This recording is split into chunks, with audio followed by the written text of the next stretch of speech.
मेरे चेहरे पर आप ये जो मुस्कान देख रहे हैं ना, कई बार लोग इसी से दूर भागते हैं। वजह होती है कि उनके दांत ठीक नहीं होते, पीले हो जाते हैं, टूटे हुए हैं, कैविटी हो जाती है। कई बार जो मुस्कान आपके चेहरे को खिला सकती है, आप उसी से डरने लग जाते हैं। दांत और दांतों से जुड़ी बहुत सी समस्याओं के बारे में बात करने के लिए आज हमारे साथ मौजूद हैं डॉक्टर जुल्फ़िकार हाफिज। स्वागत है सर आप। Thank you. डॉक्टर साहब, सवाल बहुत से हैं, लेकिन शुरुआत करते हैं बच्चों से। आजकल ये समस्या बहुत ज़्यादा देखी जा रही है कि छोटे छोटे बच्चों के दांतों में जो है कैविटी होने लगी है। तो ये एकदम से इतनी ज़्यादा क्यों बढ़ गई है? क्या रीजंस हैं कि बच्चों के दांतों में जो है कैविटी ज़्यादा बढ़ रही है, और क्या ये आगे चल के भी कुछ नुकसानदायक हो सकती है? बच्चों में कैविटीज़ देखी जा रही हैं और जैसा आपने कहा कि इसकी इंसिडेंस बहुत बढ़ गई है, ये सही है। और इसमें सबसे ज़्यादा जो रोल है वो फूड का है। जिस तरह से जो चीज़ें बच्चे खा रहे हैं, जैसे आजकल देखेंगे कि बच्चों के हाथों में छोटे पैकेट्स होते हैं चिप्स के, नमकीन के, बच्चों को दे दिए जाते हैं कि इससे ये शांत रहेंगे। हाँ।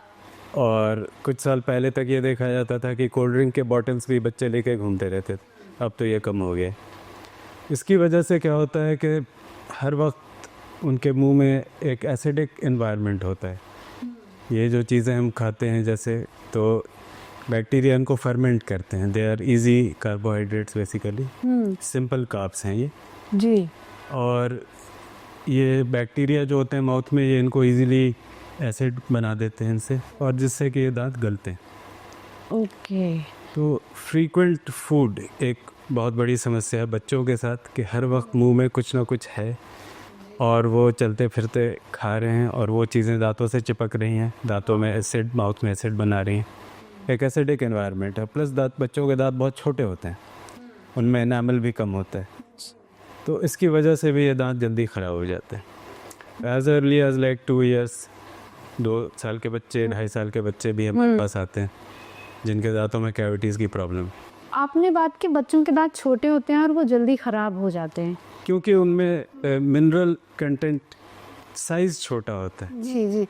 तो जो बच्चों के दांतों में कैविटी है, क्या वो उनके बाद में आने वाले जो दांत हैं, जो उनके ताउम्र साथ चलने वाले हैं, या जितने भी साल संभव हो साथ चलने वाले हैं, वो कैविटी उन दांतों पे कोई असर कर सकती है? बिल्कुल कर सकती है। बहुत रेयर सिचुएशंस होते हैं जिनमें आपको इमीडिएट इफ़ेक्ट्स आते हैं, बट वो बहुत कम है, मे बी 1%, उससे भी कम। बट ज़्यादातर ये देखा जाता है कि अगर दांत ख़राब हो गए हैं बच्चों के और अर्ली लॉस, मतलब उन दांतों को निकालना पड़ जाए या वो दांत गिर जाएं वक्त से पहले, तो उस सिचुएशन में दांतों में क्राउडिंग आती है। क्राउडिंग का मतलब ये है कि जबड़ा छोटा है और दांत उस हिसाब से ज़्यादा हैं, या अरेंजमेंट उनकी जो है वो आगे पीछे है जी। तो ये एक प्रॉब्लम लेटर ऑन आ सकती है कि क्योंकि बच्चों के दांत ख़राब हो गए जल्दी, जगह खाली हो गई है, तो जगह खाली हो गई, जिसकी वजह से जॉ ग्रोथ प्रॉपर नहीं हुई और उसकी वजह से क्राउडिंग जी आ जाती है दांतों। डॉक्टर साहब, आपने कहा कि एक उम्र के साथ साथ दांत आते हैं, सारे दांत अभी बच्चों में नहीं आते हैं, तो बच्चों के दांत हिलते भी बहुत हैं। तो कई बार क्या होता है, कोई दांत हिल रहा है, आप पकड़ के खींच देते हैं और उसे निकाल देते हैं कि ये तो निकलना ही था। क्या वो करना चाहिए? वो कितना ठीक है आपकी ओरल हेल्थ या दांतों के लिए? ये इसके स्टेज पे डिपेंड करता है कि किस पॉइंट पे है वो दांत। अगर एक दांत है जो बिल्कुल ही हिल रहा है और पक्का दांत ऑलमोस्ट आ चुका है, तो घर पे भी लोग उसको तोड़ देते हैं। पहले तो ऐसा होता था कि बच्चे जिस तरह के चीज़ें खाते थे, जैसे फल हैं, अमरूद है, सेब है, इस तरह की चीज़ें, तो उन्हीं के साथ वो दांत निकल जाता था। अब आजकल के बच्चों में ये आदत है नहीं, जिसकी वजह से ये दांत रिटेन हो जाते हैं। मतलब हम इनको रिटेन डेसिडुअस कहते हैं, क्योंकि वक्त के साथ ये खुद निकल जाने चाहिए लेकिन नहीं निकल पाते, क्योंकि हमारे फूड हैबिट्स बच्चों के चेंज हो गए, जिसकी वजह से नहीं निकल पाते। तो घर पे इन दांतों को अगर सेफली निकाल सकते हैं तो किया जा सकता है, बट उस स्टेज पे जहाँ पे कि ये बिल्कुल लूज हों। हाँ। अदरवाइज आप प्रोफेशनल हेल्प लीजिए। हाँ, या फिर डेंटिस्ट के पास। दूसरा दांत आ चुका हो, दूसरा दांत आ चुका हो और दिख रहा हो माउथ में, तो बेटर है कि मिल्क टूथ को हटा दिया जाए, हटा। बेटर है। नहीं तो कई बार उसकी पोजीशन डेविएट हो जाती है, वो अपनी जगह पे नहीं आता। कई मामलों में ये भी देखा गया है कि बच्चों के मिल्क टूथ जो हैं, दूध वाले दांत निकलते नहीं हैं, वो ऊपर शिफ्ट हो जाते हैं और नए दांत आ जाते हैं। वो किस समस्या? ये शार्क टीथ कहते हैं उनको। जैसे शार्क होते हैं, शार्क में रोज ऑफ टीथ होते हैं, लाइक 3 रोज ऑफ टीथ भी हो सकते हैं। तो उसी चीज़ को देखते हुए बच्चों में अगर ये है समस्या तो इसको शार्क टीथ कहा जाता है। रफली 10% बच्चों में देखा जाता है ये। शार्क टीथ का मतलब यह है कि एक दांत परमानेंट है, उसी के जस्ट पीछे मिल्क टूथ है या उसके आगे मिल्क टूथ है, तो 2 रोज हो जाते हैं टीथ के, तो इसको शार्क टीथ कहते हैं। ये हो सकता है, और क्योंकि जैसे वक्त पे अगर दांत नहीं शेड होता तो ये सिचुएशन देखी जाती। जी, एक वक्त होगा जिसमें दोनों ही दांत होंगे, मिल्क भी होगा और परमानेंट भी होगा, बिल्कुल। आगे पीछे। हाँ, तो इसके लिए कुछ ट्रीटमेंट होते हैं या उसको वेट ट्रीट कर करना है? देना चाहिए, नॉट ऑलवेज, बट इससे क्या होता है कि दांतों की अरेंजमेंट, कई बार दांत लॉक हो जाते हैं दूसरे दांत के पीछे। अगर किसी दांत को आगे आना है और वो दांत पीछे आ गया और वो लोअर टीथ के पीछे लॉक हो गया, तो वो सिचुएशन फिर सेल्फ करेक्टिंग नहीं होती, वो खुद से ठीक नहीं होता। ऐसी सिचुएशन में आपको फिर बाद में करेक्शंस करवाने पड़ते हैं। अगर वक्त पे ये दांत निकाल दिया जाए तो इस चीज़ की ज़रूरत नहीं पड़ेगी। डॉक्टर साहब, हम बात कर रहे हैं बच्चों की, अभी तो दांतों से जुड़ी, तो ब्रश करना जो है वो हमें बचपन जब दांत आ गए तब सिखा देना चाहिए। Yes, ideally I would say 2 years is a good time, may be a bit earlier, थोड़ा पहले भी कर सकते हैं। उससे पहले भी बच्चों में दांत साफ करने पड़ते हैं। अगर लोगों को ये सोचना है कि नहीं ज़रूरत नहीं है, ऐसी बात नहीं। जिन बच्चों को मिल्क दिया जाता है या स्वीट एंड मिल्क देते हैं बच्चों को, तो उनके दांत भी बहुत जल्दी ख़राब हो जाते हैं। जी, तो उनके दांतों को वाइप करना चाहिए विथ गॉज या हैंकरचिफ के साथ। रात में एक बार उसको वाइप कर दें, दांतों के ऊपर की सतह को वाइप कर दें, जिससे कि प्लाक हट जाए या कम हो जाए, जो उससे दांत बच सकते हैं। काफ़ी कैरीज इंसिडेंस कम हो सकती है।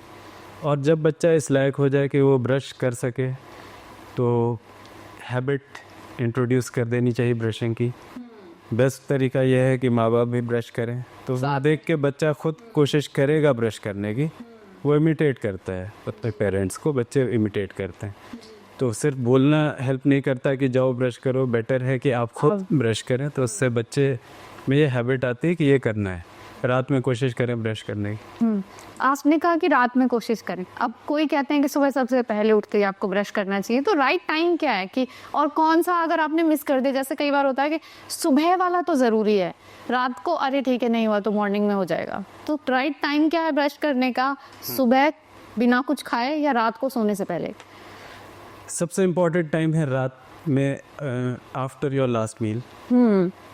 That is the most important time. Right. उसकी वजह क्या है कि रात में सलाइवरी फ्लो बहुत कम हो जाता है। सलाइवा माउथ को क्लीन रखता है, और जब थूक उस वक्त कम बनता है तो वॉशिंग इफ़ेक्ट जो है वो कम हो जाता है, और ये प्लाक या फूड आपके रात भर ये माउथ में रहता है और ये डैमेज करता है। गम डिजीज़, डिके, इन सब में कंट्रीब्यूट करता है। तो सबसे इम्पॉर्टेंट टाइम अगर है तो वो रात में ब्रश करना है, आफ्टर योर लास्ट मील। जो लास्ट आपने कुछ भी खाना उसके बाद ब्रश कर लीजिए। और ऑफ कोर्स रिकमेंडेड ये है कि 12 आवरली आप ब्रश करें। ओके। उसका रीज़न भी है क्योंकि 12 घंटे में प्लाक फिर से बन जाता है। प्लाक एक बैक्टीरियल फिल्म होती है, दांतों के ऊपर एक परत होती है बैक्टीरिया और कुछ सबस्ट्रेट्स की, जो प्लस टॉक्सिन्स भी, जो बैक्टीरिया टॉक्सिन्स बनाते हैं, उसकी एक लेयर होती है, उसको प्लाक कहते हैं। ओके, और वो ब्रश करने के 12 घंटे बाद फिर से? Yes, 12 hours, it takes 12 hours. 12 घंटे में प्लाक फिर से बन जाता है। तो अगर आपको प्लाक को हटाना है, क्योंकि प्लाक हटा के ही आप केरीज से और गम डिजीज से बच सकते हैं। yes. तो इसीलिए 12 आवरली रिकमेंडेड होता है। तो ब्रश करने का सही तरीका क्या है? हम तो ये लेफ्ट राइट करते हैं या अप डाउन, राइट वे क्या है कि आपके दांत क्लीन हो? ब्रश करने का सही तरीका देखिए, कुछ तो बहुत कॉम्प्लेक्स तरीके भी हैं ब्रश करने के, जो या तो डेंटिस्ट शायद यूज़ कर पाएँ, या पेशेंट को अगर हम बहुत अच्छे से काउंसल करें, उनको बताएं तो कर पाएंगे। तो आइडिया ये होता है कि गम लाइन जो होती है जहाँ से दांत बाहर निकलते हैं, वो एरिया क्लीन रहे, बट उसको इफ़ेक्टिवली ब्रश करना बहुत मुश्किल काम है। अगर पेशेंट खुद से करना चाहे तो शायद गम्स को इंजर कर दे, राइट। तो या तो प्रोफेशनली आपको ट्रेन किया जाए कि आप उस एरिया को प्रॉपरली कैसे ब्रश करें, वो एडवांस टेक्निक्स हैं। और एक जनरल पॉपुलेशन के लिए बेस्ट ये है कि आप क्या नहीं करना है, मैं हॉरिजॉन्टल ब्रशिंग नहीं करनी चाहिए। मतलब इस तरह से दांतों को घिसना हॉरिजॉन्टली, जो हम सब करते हैं। जो हम सब करते हैं, हाँ। एग्जैक्टली हॉरिजॉन्टल नहीं करना चाहिए। और अगर अप एंड डाउन आपके लिए सिंपल है तो आप वो कर सकते हैं, अप एंड डाउन कीजिए। जेंटल स्मॉल सर्कुलर मोशंस में अगर कर सकते हैं तो वो भी अच्छी टेक्निक है। That these can be tried, मतलब फॉर जनरल पॉपुलेशन। अदरवाइज किसी को गम इश्यूज़ हैं या ज़्यादा कुछ उसको डेंटल इश्यूज़ हैं तो वो डेंटिस्ट से एक बार पूछ सकते हैं कि कुछ एडवांस टेक्निक्स उनको बताएं जहाँ पे गम लाइन के आसपास आप क्लीनिंग, इफेक्टिव क्लीनिंग कर सकें। यस। क्या कुछ ऐसा भी है, क्योंकि बहुत ऐसा होता है कि आपको ब्रश करना है, ये एक फॉर्मेलिटी है, सोने से पहले और उठते ही ये आपको ब्रश करना है, आपने फटाफट से ऐसे किया और चले गए। क्या कुछ ऐसा भी है कि नहीं आपको 1 मिनट लगाना चाहिए, 30 सेकेंड्स लगा, हाँ वही, दैट इज रिकमेंडेड 2 मिनट, कि आप डिवाइड कर लें और 30 सेकेंड्स लगाते चलें, या क्या है? 2 मिनट्स की रिकमेंडेशन है। और 2 मिनट्स में effective brushing all surfaces of the teeth की हो जाती। More than 2 minutes is excess, क्योंकि ज़्यादा ब्रशिंग के भी अपने नुकसान हैं। जी, वो नुकसान भी ज़रा बताइए। नुकसान ये है कि मसूड़े ऊपर जा सकते हैं, अगर आप ज़्यादा हार्ड ब्रशिंग करते हैं तो गम रिसेशन हो सकती है, और प्लस दांत कट भी सकते हैं। टूथब्रश एब्रेजन, दांत की जो नेक होती है वहाँ पे कट आ जाते हैं जो लोग बहुत हार्ड ब्रश करते हैं। उसका बहुत एक सिंपल तरीका है कि आप ये देखिए कि ब्रश की हालत कैसी है आपकी। हाँ, अगर 3 महीने ब्रश आपका मिनिमम चल जाता है और उसके ब्रिसल्स ऐसे स्प्ले आउट नहीं करते, तो इसका मतलब कि आप ज़्यादा फोर्स नहीं लगा, हाँ, हार्ड नहीं है अपने दांत। हार्ड नहीं, मीडियम सॉफ्ट ब्रश यूज़ कीजिए और फोर्स मत लगाइए, ज़्यादा फोर्स की ज़रूरत नहीं होती। कुछ महीने पहले एक स्टडी आई थी जिसमें ये कहा गया था कि जैसे आपने चाय पी है या कॉफ़ी पी है या कुछ मीठा खाया है तो उसके तुरंत बाद ब्रश नहीं करना चाहिए, कुछ एसिडिक रिएक्शन होते हैं उस दौरान। तो क्या कुछ ऐसी बातें भी हैं, ऐसे कुछ चीज़ें भी हैं जिनका हमें ध्यान रखना है कि नहीं अब इसके बाद ब्रश नहीं करना है, ब्रश कब नहीं करना चाहिए? हाँ, एक थॉट है लोगों का कि हमने कुछ गलत खाया है तो हम इमीडिएटली ब्रश कर लेंगे तो हम बच जाएंगे उसके नुकसान से।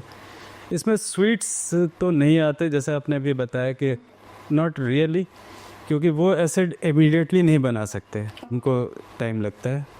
But acidic drinks like cold drinks, soft drinks हैं, बबली ड्रिंक्स जो हैं उनमें होता है फॉस्फोरिक एसिड, और कुछ fruit juices which are very citric. Natural fruit juices, even natural, yes. Okay, जैसे अगर आप pineapple, even natural fruit juices, yes, वो भी आएगा, पाइनएप्पल भी आएगा, प्लस साइट्रिक जितने भी हैं, संतरा, मौसमी, ये सब एसिडिक जूसेस हैं। इनके बाद इमीडिएटली ब्रश नहीं करना चाहिए, you should wait at least half hour maybe 1 hour, क्योंकि ये दांतों को थोड़ा सॉफन कर देते हैं, not in a real way but थोड़ा सा उसको मिनरल कंटेंट थोड़ा सा उसका कम कर देते हैं। उस वक्त आप ब्रश करेंगे तो एक्चुअली हार्म ज़्यादा करेंगे। ओह, तो immediately after eating something acidic, like some people they eat amla, amla health reason से खाते हैं, और अगर ये सोचते हैं कि उसके बाद हम इमीडिएटली ब्रश करने तो वो नुकसान भी कर सकते हैं। That is highly acidic. आंवला के तुरंत बाद अगर आप ब्रश करते हैं तो दांतों को नुकसान हो सकता है। हाँ, आंवला या एनी अदर सिट्रस, खट्टे फल कह सकते हैं। यस। हाँ, कई बार ये समस्या भी देखी गई है कि लोग ब्रश कर रहे हैं या प्रॉपर ब्रश कर रहे हैं लेकिन तब भी उनके दांत पीले हो जाते हैं, तो ऐसा क्यों होता है कि ब्रश करने के बाद भी आपके दांत जो हैं वो पीले? देखिए, दांत ओवर टाइम भी पीले होते हैं। अच्छा, over time means it's a ageing process, teeth will darken over time. तो एक जो नेचुरल ब्राइटनेस होती है दांतों की, वो उसके अंदर एक पल्प होता है, नर्व होती है, ब्लड सप्लाई होती है हर दांत के अंदर, और उससे एक ब्राइटनेस आती है। प्लस एनामल की थिकनेस है, यंग लोगों में एनामल की थिकनेस ज़्यादा होगी, एज वी एज एनामल की थिकनेस कम होगी। प्लस अंदर जो ब्लड सप्लाई है, जो नर्व की चेम्बर है, जो ब्लड सप्लाई की चेम्बर है, वो भी श्रिंक करती है, वो छोटी हो जाती है। तो एक वाइटलिटी या जो एक नेचुरल एक ब्राइटनेस दिखती है टीथ की, वो धीरे धीरे कम हो। वक्त के साथ, एज के साथ कम होती है।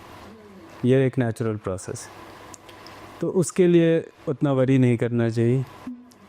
और स्किन टोन की भी एक बात होती है, जो लाइटर टोन के लोग हैं उनके दांत यूजुअली थोड़े डार्कर होते हैं या उनको फील होते हैं एज अ कॉन्ट्रास्ट, राइट। तो वो भी एक बात है। तो हर सिचुएशन में उसको लाइटन करने की कोशिश नहीं करनी चाहिए। आप ये देखिए कि आपके स्किन टोन, आपके इवन आई कलर भी होता है, आई कलर से ऑलमोस्ट मैच करता है। आई का स्क्लेरा जो होता है उससे आपके दांतों टीथ मैच करते हैं। Yes, very close to your sclera. तो if you want to assess कि वेदर क्या हमारे दांत सचमुच डार्क हैं, तो अपनी आँखों तो अपनी आँखों के जो वाइट एरिया है उसको मैच करके देखिए कि दांत और स्क्लेरा की शेड ऑलमोस्ट सिमिलर है, तो इसका मतलब कि आपके दांत विद इन द जोन है, मतलब दे आर ओके। अगर डार्कर हैं तो शायद कुछ हैबिट्स होते हैं, लाइक स्मोकिंग है या चाय कॉफ़ी है, इनकी वजह से भी डार्कन हो जाता है। तो उस सिचुएशन में वाइटनिंग करवा सकते हैं। जी। तो अभी हम पेस्ट की बात कर रहे हैं, दांतों की सफाई को लेकर ही चर्चा चल रही है, तो आप ये बता सकते हैं कि टूथपेस्ट चूज़ करने में आप किन चीज़ों का ध्यान रख सकते हैं? ये जैसा कई बातों में मैंने कहा कि क्या नहीं करना चाहिए, तो यहाँ भी मैं कोशिश करूँगा उसी से स्टार्ट करने की, क्या नहीं करना चाहिए। तो प्राइमरली एक तो जो पुरानी आदतें थी, जैसे चारकोल यूज़ कर लेना या नमक भी कुछ लोग यूज़ करते हैं, ये सब चीज़ें एब्रेसिव होती हैं।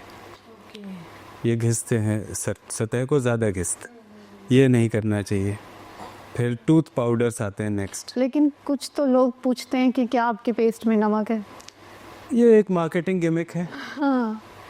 अगर जैसे एज एन एब्रेसिव, अगर सॉल्ट को आप बहुत फाइन पाउडर में कर देते हैं और वो उतना एब्रेड नहीं करता तो इट्स फाइन, कोई दिक्कत की बात नहीं। Tooth powders are also very abrasive, तो वो नेक्स्ट ऑन द लिस्ट है, वो नहीं करना चाहिए।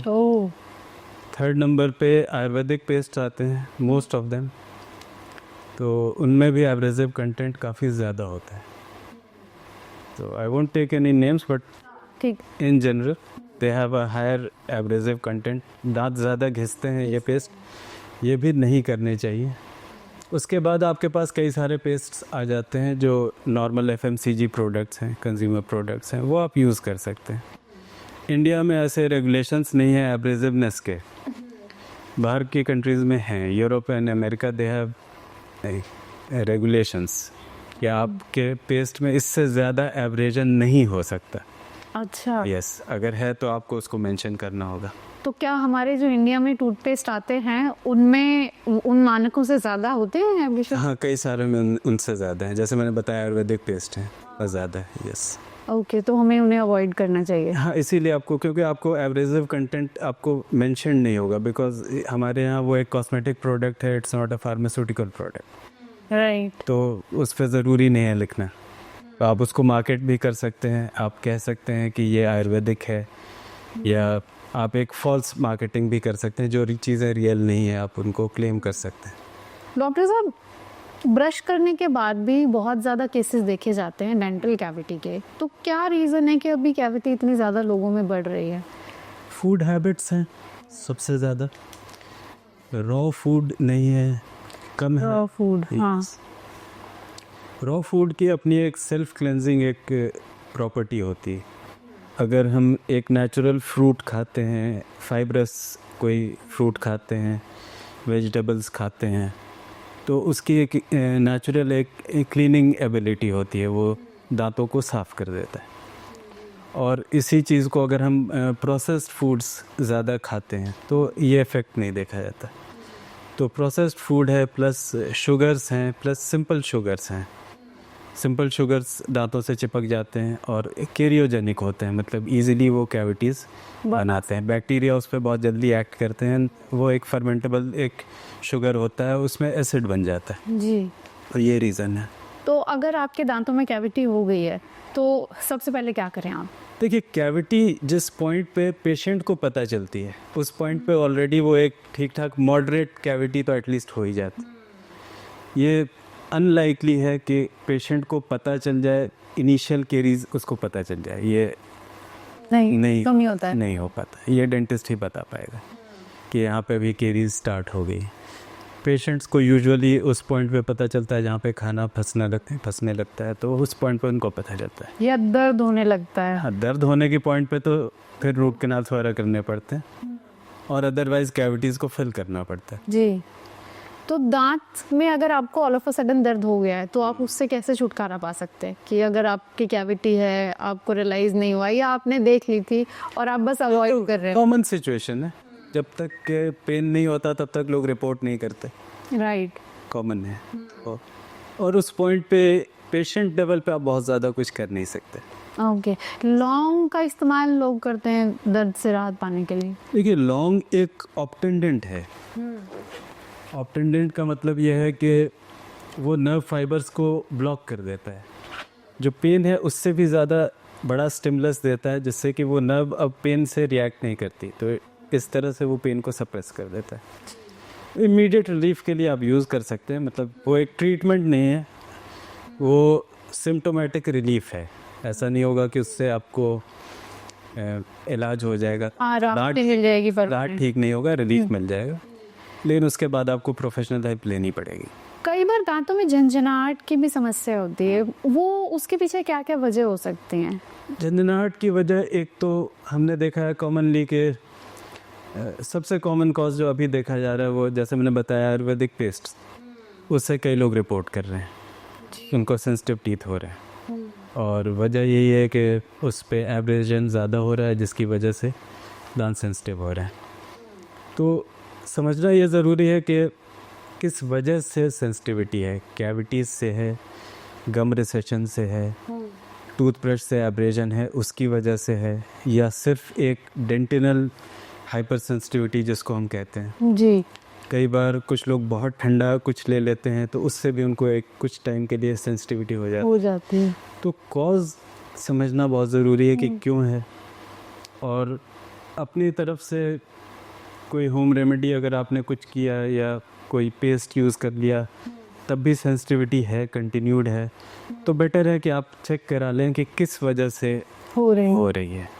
अगर कैविटी है तो डेफिनेटली आप उसको खुद से मैनेज नहीं कर पाएंगे, या एब्रेजन है तो उसको मैनेज नहीं कर पाएंगे। तो हर सिचुएशन जो सेंसिटिविटी की है वो सेल्फ केयर से नहीं मैनेज हो सकती, तो बेटर है कि प्रोफेशनल हेल्प ले। ठीक, जैसे हमने लौंग की बात की थी कि दांत के दर्द से वो थोड़ी देर के लिए राहत आपको दिला सकती है, क्या कुछ ऐसी चीज़ें हैं जो झंझनाहट से भी राहत दिला सकते हैं?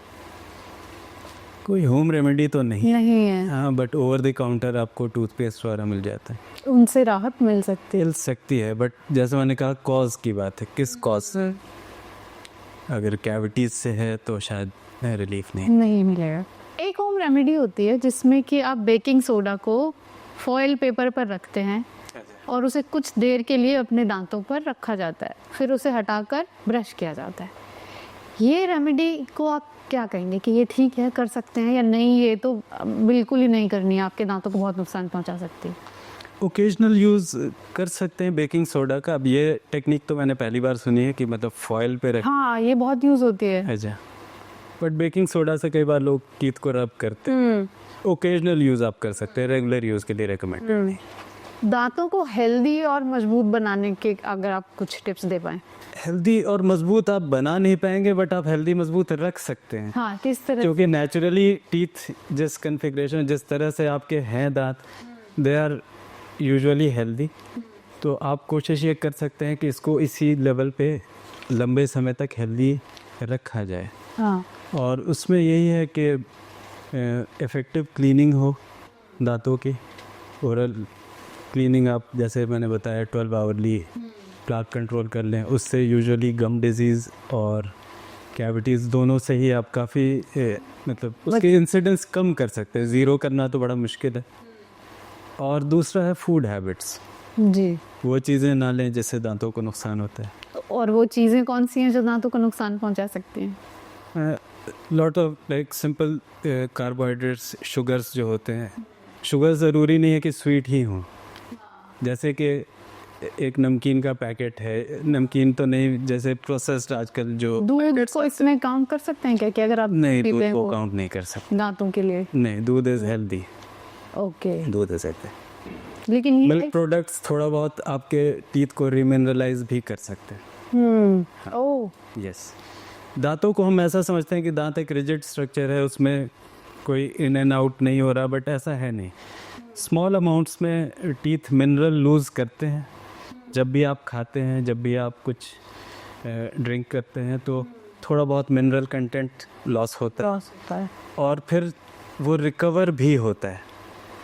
तो जो टीथ सरफेस लॉस है वो एक्चुअली उसका बैलेंस जब ख़राब होता है, जब आपका लॉस ज़्यादा हो रहा है, रिकवरी कम हो रही है, उस पॉइंट पे ये टूथ सरफेस लॉस होता है, जहाँ पे एनामल को वापस मौका नहीं मिलता कि वो रिकवर करे।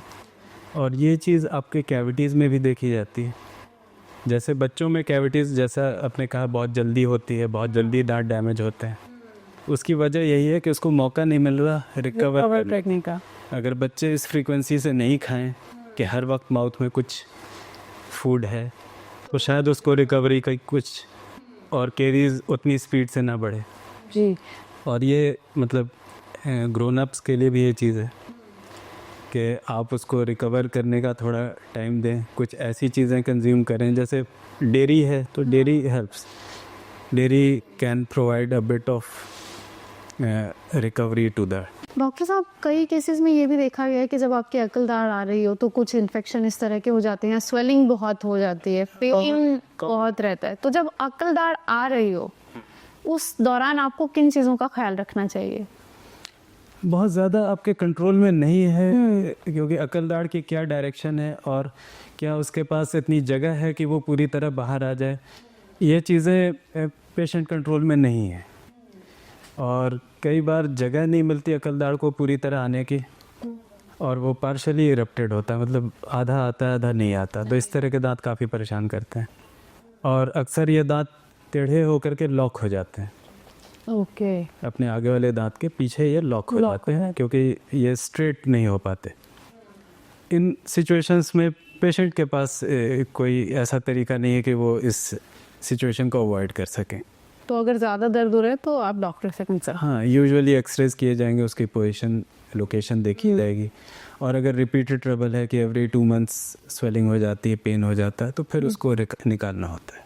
तो अकल दाढ़ में वो कब कौन सी कंडीशन होती है जिसमें कि इन्फेक्शन का खतरा बढ़ जाता है?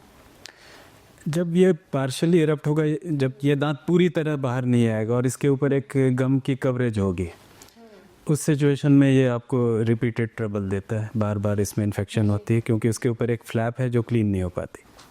दूसरी सिचुएशन है जब ये दांत टेढ़ा आता है ठीक और लॉक हो जाता है, तो वैसी सिचुएशन में भी इसको आप मैनेज नहीं कर पाते। नहीं कर। ये 2 सिचुएशंस हैं जहाँ पे ये ट्रबल दे सकता है। जी।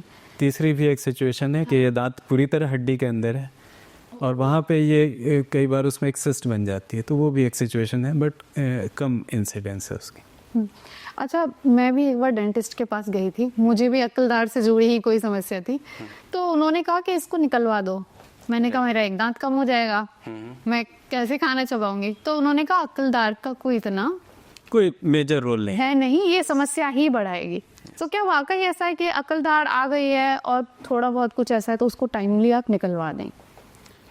रिपीटेड ट्रबल्स, बार बार अगर दिक्कत दे रहा है, बार बार उसमें मसूड़े में सूजन हो जा रही है अकल दाढ़ की वजह से, मुंह खोलने में दिक्कत हो रही है, तो फिर आप इसको निकलवा दें। यूजुअली हम वेट करते हैं कि 18 साल 20 साल की उम्र में अगर अकल दाढ़ आ रही है और सीधी आ रही है, तो फिर हम वेट करते हैं कि उसको इतना टाइम दिया जाए कि शायद ये आ जाए। बट एक उम्र के बाद, जैसे 25 साल के बाद, अगर वो दांत ट्रबल दे रहा है कंटिन्यूस, या फिर वो दांत अलाइनमेंट में नहीं है, टेढ़ा आ रहा है, तो फिर वो करेक्ट नहीं होगा उस सिचुएशन में, और आपको ट्रबल भी दे रहा है, तो फिर उसको निकलवाना होता है। वो दूसरे दांतों पे भी? यस, वो तो बहुत कॉमन है कि उसके आगे वाला दांत भी उसकी वजह से खराब हो जाए। यस। कई बार ऐसा होता है कि अकल दाढ़ भी आ रही है या वो आपको ट्रबल कर रही है, साथ में आगे कोई दांत या दाढ़ है जिसमें कैविटी हो गई है, एक साथ आपको लग रहा है, या आप निग्लेक्ट करते आ रहे हैं बड़े लंबे टाइम से, तो एक साथ आपको लग रहा है कि आपके 3-4 दांत ऐसे हैं जिनमें या तो इस हद तक की समस्या आ गई है कि एक एक करके सबको निकलवाना होगा या निकलवाना ही होगा। तो कई बार लोग जाते हैं डेंटिस्ट के पास और कहते हैं कि मैं आ गया हूँ या आ गई हूँ और मैक्सिमम आप जितने दांत निकाल सकते हो निकाल दो। तो क्या कुछ ऐसा भी है कि जब आप दांत निकलवाने जा रहे हैं तो नहीं, एक बार में एक ही निकलवाएं या 2 निकलवाएं? एक बार में 2-3 दांत तो निकाले 3 दांत निकाले जा सकते हैं? जा सकते हैं, यस। जी। नॉट वेरी लार्ज टीथ, बहुत बड़े दांत है तो नहीं, हाँ, बट अप टू 3 एक्सट्रैक्शंस तो किए जा सकते किए जा सकते हैं। एक ही साइड पे अगर हैं, एक ही आर्च में है, तो बड़े आराम से किए जा सकते हैं। टोटल एक्सट्रैक्शंस भी किए जा सकते हैं, बट बेटर है कि अगर वैसा किया जा रहा है तो जनरल एनेस्थीसिया में किया जाए। दिया जाए। ठीक है। आप जब दांतों की कोई ट्रीटमेंट लेते हैं, उन्हें निकलवाते हैं, देखा जाता है तो कहते हैं कि चावल अवॉइड करने चाहिए। नहीं, ऐसे कोई ऐसा कुछ नहीं। ये मिथ इसको कह सकते हैं कि ये it's a myth, yes. Most foods आप पोस्ट एक्सट्रैक्शन आप ज़्यादातर खाने पीने की चीज़ें कंज्यूम कर सकते हैं। उसमें लिमिटेशंस ये हैं कि सॉफ्ट हो, कोल्ड हो, ठंडा हो, रूम टेम्परेचर पे हो, और कोई ऐसी लिमिटेशंस नहीं है। हाँ, और ऑफ कोर्स कुछ चीज़ें अवॉइड करनी होती, स्मोकिंग नहीं करनी होती एक्सट्रैक्शन के बाद, अल्कोहल भी अवॉइड करना चाहिए। ये लिमिटेशंस है और कुछ चीज़ होती है। डॉक्टर साहब, आपने स्मोकिंग की बात की। स्मोकिंग से दांतों पर निशान आ जाते हैं। हाँ, स्टेन्स आते हैं, कॉमन कॉज। स्टेन्स आ जाते हैं। तो अक्सर देखा गया है कि वो लोग जाकर स्केलिंग कराते हैं दांतों की। तो वो कितना ठीक है, और आप कितना फ्रीक्वेंटली स्केलिंग करा सकते हैं? कहीं ऐसा तो नहीं कि आप ज़्यादा स्केलिंग कराएंगे तो दांत सेंसिटिव हो जाएंगे? देखिए, जैसे मेडिकल प्रोसीजर्स के अपने टेक्निक्स होते हैं और उसके अपने पैरामीटर्स होते हैं, किस तरह से किस काम को किया जाए। अगर स्केलिंग प्रॉपर तरीके से की जा रही है, अच्छे इंस्ट्रूमेंट से की जा रही है, और लो पावर आउटपुट पे या लो फ्रीक्वेंसी पे की जा रही है, अगर बहुत हाई पावर पे स्केलिंग कर रहे हैं अल्ट्रासोनिक, तो वो दांतों को डैमेज भी कर सकता है। यस। तो अगर कोई फ्रीक्वेंट स्केलिंग कराता है, एवरी 6 मंथ्स कराता है, तो बेटर है कि वो मैनुअल स्केलिंग कराएं। अल्ट्रासोनिक या मशीन वाली स्केलिंग कभी कभी कराएं, और not on a very regular frequency. तो रेगुलर स्केलिंग से डैमेज हो सकता है, और इंस्ट्रूमेंट्स को किस तरह से यूज़ करना है, और जिससे कि मिनिमम हार्म हो और मैक्सिमम बेनिफिट हो, जी, वो इसमें इम्पॉर्टेंट है। तो वो तो प्रोफेशनल्स ही उसको यूज़ कर पाएंगे। यस। ठीक है। But every 6 months, every year scaling की जा सकती है, उसमें कोई ऐसा हार्म नहीं है, if it is done properly. पीले दांतों की समस्या बहुत आम है, तो इसके लिए क्या क्या ऑप्शंस अवेलेबल हैं कि आप अपने पीले दांतों को फिर से चमका सकें? अगर घरेलू उपाय की बात करें तो आप ये देख सकते हैं कि दांतों के ऊपर कोई एक्सटर्नल स्टेन है या उसका नेचुरल शेड दांत का डार्क है। अगर नेचुरल शेड डार्क है तो बहुत ज़्यादा आप कुछ नहीं कर पाएंगे, फिर आपको प्रोफेशनल वाइटनिंग ही करानी पड़ेगी। जो मार्केट में अवेलेबल वाइटनिंग पेस्ट हैं उनका बहुत मिनिमल सा इफ़ेक्ट है, कोई ऐसा परसेप्टेबल इफ़ेक्ट उतना नहीं है। अगर ऊपर से स्टेन है तो आप उसको किसी एब्रेसिव से क्लीन करके एक बार देख सकते हैं कि शायद वो स्टेन चला जाए। नहीं तो अगेन प्रोफेशनल हेल्प लेके उसको आप पॉलिश करवा सकते हैं, जिससे ऊपर की सतह पे अगर कोई स्टेन आ गया तो वो हटा सकते हैं। जी। घरेलू उपाय में अगर वाइटनिंग की बात करें तो कुछ बहुत लिमिटेड सी चीज़ें हैं जो हेल्प कर सकती है। एक स्ट्रॉबेरीज़ हैं, उनके बारे में कहा जाता है कि उनमें मैलिक एसिड होता है, उससे थोड़े से टीथ ब्राइट हो जाते हैं। Yeah, they look a bit bright, yes. Okay, तो स्ट्रॉबेरी अगर आप ज़्यादा खाते हैं तो आपके दांत चमकते हुए रह सकते हैं। One of the ways, try करके देख सकते हैं। It's a healthy way to maybe to have brighter. Right. हाँ, आपने स्ट्रॉबेरी की बात की, बीच में भी आपने एक चीज़ कही थी कि आप रॉ फूड खाएं। तो ऐसी क्या चीज़ें हैं जो आप अपनी डाइट में शामिल करते हैं तो आपके दांत मजबूत बने रह सकते हैं? जो चीज़ें आपकी जनरल हेल्थ को हेल्प कर रही हैं वो चीज़ें टीथ को भी हेल्प कर रही हैं। Raw food, raw fruits, vegetables जो आपकी जनरल हेल्थ के लिए अच्छी हैं वो डेंटल हेल्थ के लिए भी अच्छी हैं। तो वो चीज़ें हेल्प करती हैं। उनसे क्या है कि प्लाक उतना ज़्यादा डेवलप नहीं होता, सेल्फ क्लेंजिंग एक्टिविटी होती है। अगर आप रॉ फ्रूट्स खाते हैं, वेजिटेबल्स खाते हैं तो वो दांतों को क्लीन करते हैं। तो रॉ फ्रूट्स जैसे आप कह रहे हैं तो उनको काट के खाएं या आप ऐसे? काट के भी खा लें, ऐसे बाइट करके भी खा सकते हैं, वो भी हेल्प करता है। शुक्रिया doctor. Okay, thank you so much. तो ये थे मेरे साथ डॉक्टर जुल्फिकार हाफिज, जिन्होंने आपके दांतों को चमकाने का हर संभव तरीका आपको बताया। ऐसे ही और इन्फॉर्मेटिव वीडियोस के साथ मैं अनीता शर्मा आपसे जल्दी ही फिर मिलूंगी। तब तक अपना ख्याल रखें, सेहतमंद रहें, हंसते मुस्कुराते रहें और NDTV इंडिया देखते रहें।